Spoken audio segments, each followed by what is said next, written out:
Hello everyone, welcome back to the channel. Today we are doing something a little different. I was recently contacted by an online shop called RTR Hobby and they asked me to review their brand new overhead panel hardware for the flight simulator. Naturally, I was excited to try it out and share my thoughts, especially since honest feedback can help improve the product going forward. Now, I know there are already a few reviews of this hardware out there, but as we all know, every creator brings their own perspective. So without wasting any more time, let's dive right in. Alright, so here it is. This is the packaging RTR Hobby Rowsfire A106 Pro. So let's open the package, and the first thing you are going to see is this right here, like a README and a QR code. You will need to scan this. You will get a URL link to Google Drive, and inside that you will find two pieces of software and a couple of MobiFlight profiles. I'm going to put links to these in the description so you don't have to scan this. Anyway, let's take a look at the package, which is right now empty. You might wonder why. Well, of course, because I already built it on a mount. These mounts you see right here, these are not included in the package, obviously. This as well is not included. I bought them specifically to mount this piece over my head. You will also get this USB-C to USB-A connector, and as you can see right here, I am using not the default connector. I'm using something like a 180-degree connector. I hope you can see that. For the reason that if you are using the default one, like this, as you can see, this one looks like this, which is not pretty much beautiful as you might think. You would have to bend the cable to place it behind on a mount like this. But if you get this 180-degree connector, I will put a link to it in the description. This is not affiliated in any way. You will get something that looks like this. Much cleaner and much prettier. So, the first thing I noticed is this knob right here. As you can see, nothing is happening, right? Well, because the brightness turns on to the maximum at like the last 5% maybe. See that? This is the first thing I would criticize. It doesn't look like it's a linear configuration. It looks like somewhat linear to the point where you reach the last 5% of, let me actually focus exactly like this, until you reach the last 5% of the knob. Now look at how much I can turn it counterclockwise when it is almost dark. So this is like 100%.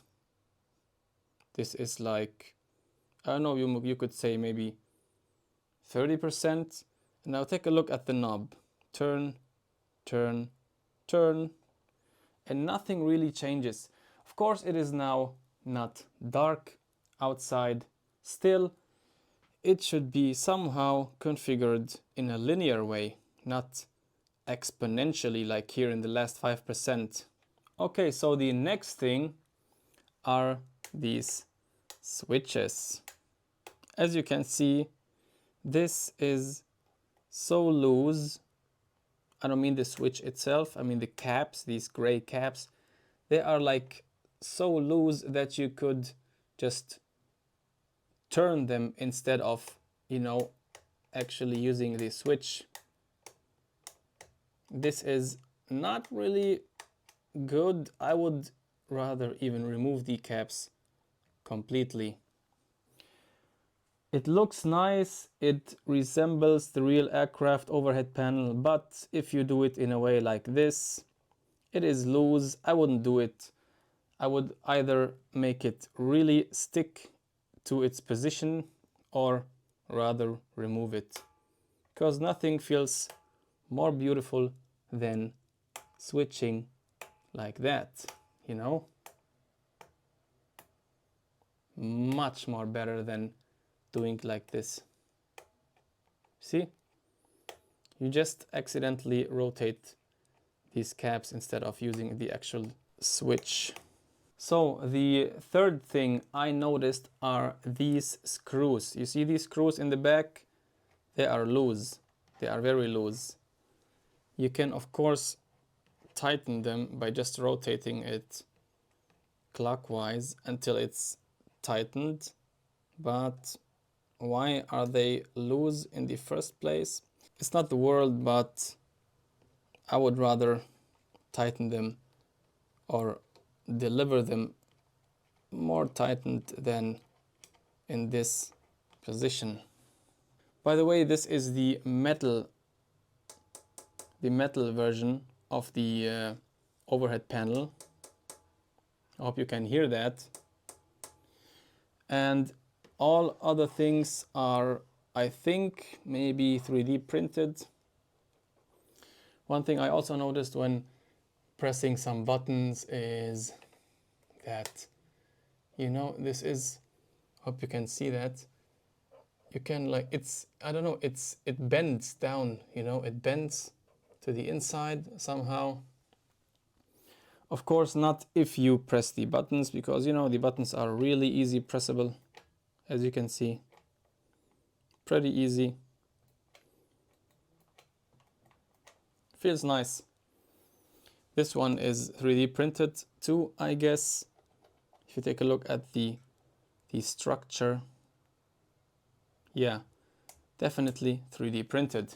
Oh, and regarding the USB connector, I don't know if I already mentioned that, but if you do it on this side, if you do the connector on the side, would be better to, you know, deliver some cable like I showed you before, like this 180-degree cable, instead of using the default one. Or you can just, you know, design that piece so that the connector is at the back, you know, like in the WinWing setup. I mentioned this mount in the beginning. This piece is one thing and this is one thing. So I bought two different things, this one right here and this mount. This mount is usually used for TVs or monitors. It has this Visa mount in the back with those 4 screws. You will not get these screws in the package of the overhead panel, but if you buy this piece, you will get 2 types of screws. One that does not fit into the back of the overhead panel and one that fits into it. Okay, so now that we are back in the sim, let's first take a look at all the links you get when you scan the QR code.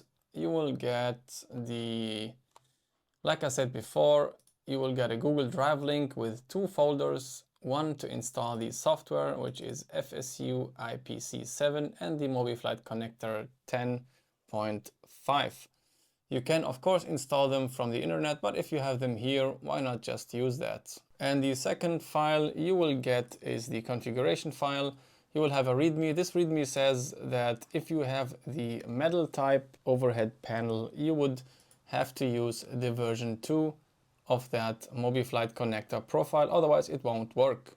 Okay, so after you install FSU IPC7 and the MobiFlight connector and open up the MobiFlight connector as well, you will see this view. You can click on File, Open, then open up the configuration, in this case version 2 of the Rowsfire A106. If you do that, you might see a window like this. This is the Rowsfire. Select the connected module, which is the same device, assign, and then you're good to go.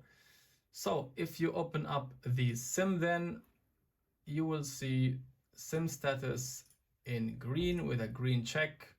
the connected devices as well, and the aircraft, that is in this case the Phoenix A320. And as soon as you click on run, you will see in the overhead panel that you will have the available light on for the external power, which means now it is working pretty much. Okay, so let's now go into the sim, into the cockpit, and take a look at how this is actually working. Now, as you can see, the external power available is on, and as soon as I turn on the battery 1 and 2, you can see that it is lighting up. Crew supply is off, which is correct, like in the sim, and the air conditioning packs 1 and 2 are off as well, as you can see right here. Now let's turn on the external power. Voila, everything lights up. And you can see as well the fuel pumps are off. There's only one button for the fuel pumps, which is pretty much fine. So let's turn on the crew supply. This is good. Now watch the ADIRSs. Let's watch them, see what happens. If I now switch that to nav, all three will switch to nav. We don't need the air conditioning packs yet. We don't need the fuel pumps yet. What we can do is arm the emergency exit lights. Now they are armed. Seatbelt signs on, and the no smoking signs on as well. Runway turn off light is now on. Let's actually turn it off. I don't need that right now. Well, nav and logo lights to 1. The next thing we are going to turn on is the APU. Now let's take a look at the master switch. As you can see, it is now on, exactly like in the sim. What I noticed is the colors are a little bit off. So if you take a look at the external power on lights and the master switch on lights, they are, I would say it's a little bit brighter blue than on the overhead panel right here. Doesn't really matter. You can see it's on. It's fine, I guess. Now let's switch on the APU start button. Let's actually also turn up the brightness. This is the next thing what I would improve personally, and this is the overhead integrated lighting. So this lighting right here is not synchronized to the backlight of the overhead panel itself. As you can see, here in the sim, it is completely off. Here it is completely on. I guess you get the point. It would be better if you have this also synchronized as well.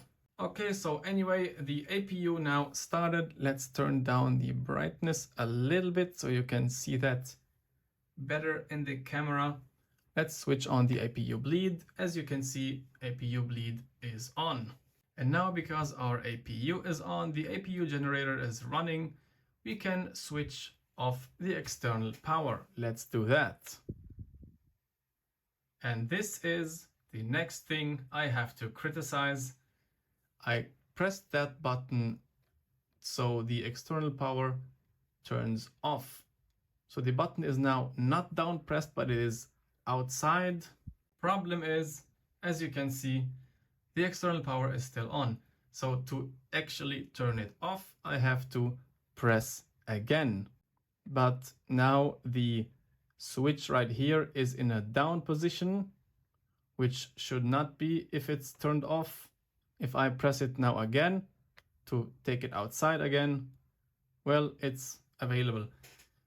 I don't know if this is maybe a software issue or a MobiFlight issue, but this is what I noticed. On should be off, but it's not. Now it's off, still off. Okay, now let's actually turn on the packs 1 and 2, and voila, it's working. You can even see the fault lights, and now it's gone. Let's try that again, because the color of the fault light is also a little bit darker than it should be in the sim. Well, okay, now it's gone, obviously, but I hope you saw that in the beginning. Let's now try out the lights. So the strobe lights are now turned off. Just watch the strobe lights in the sim right here. Auto position, on position works perfectly fine. Beacon lights are off. Now they are on. Wing lights, same. I can tell you this feels much better than with these caps. These caps are completely unnecessary. I tried to remove them, to be honest, but I didn't want to break the switches, so I just left it like that. Nav 2, Nav 1, Nav off, we already saw that. Nose lights, taxi, take off and off again. Same here, landing lights off, landing lights on, and as you can see, or as you might saw, I don't like that. This is what I meant. You could turn them on with one hand normally if they didn't have these caps like this, but you know, they are just moving freely, which I don't like at all. And here the runway turn off lights as well. Well, what other things can we see? Landing flaps 3, if you want to land with flaps 3. And also the wing anti-ice. Just take a look at the fault. Like I said before, it's much darker than in the sim. Same with the engine anti-ice as well. So this button will turn engines 1 and 2 anti-ice, packs 1 and 2, all the fuel pumps, battery 1 and 2, and that's it. Oh, and the last thing is, of course, the cabin call button. This is a button to call all the cabins. Now watch, just watch this button right here.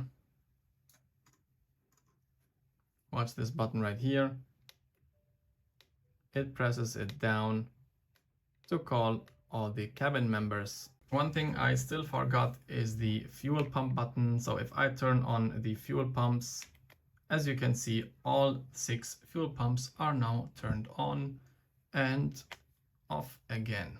Okay, so is this actually enough for an overhead panel? I would say, yeah, of course. I mean, I'm a lazy guy. I don't like to use the mouse in the sim at all, only if it's necessary. And with all these buttons and switches, I think I don't need to take a look at the overhead panel ever in my life again. Neither use the mouse for normal situations. For abnormals, I don't know, like if you have an ELAC failure like that, maybe, well, you would have to restart it by using the mouse. There's no other way around that. But other than this, everything you need for a normal operation you can find on this overhead panel. So to summarize, we talked about things that could be improved, like the caps, the USB connector on the side, and the light syncing. These are things that could be improved in the future, maybe in future versions of this hardware. I'm pretty sure that they will eventually release newer versions. Why am I saying that? Well, because the A107 overhead panel already had 3 revisions. All in all, this piece works very good and very fine for every normal flight operation you want to do. Now about the price, this piece costs around $210. This is a fair price, to be honest, because included in this price is the shipping, the taxes, and even the customs duties. All of that is included in this price. And if you want to save even more money and get a 15% discount, you might want to use the link in the description below. And at the checkout, use the discount code DroneSim, which will get you to a price of around $178. Okay, so this concludes the video. Thank you very much for watching. I hope you enjoyed this review of this overhead panel. Eventually, in the future, there might be more than one company that will offer me some things like hardware to review. I'm gonna do my best to always be completely honest. My main goal in these reviews is to give you guys an honest review and, of course, to help improve the product. So with that being said, thank you very much. Have a wonderful week. See you guys next time.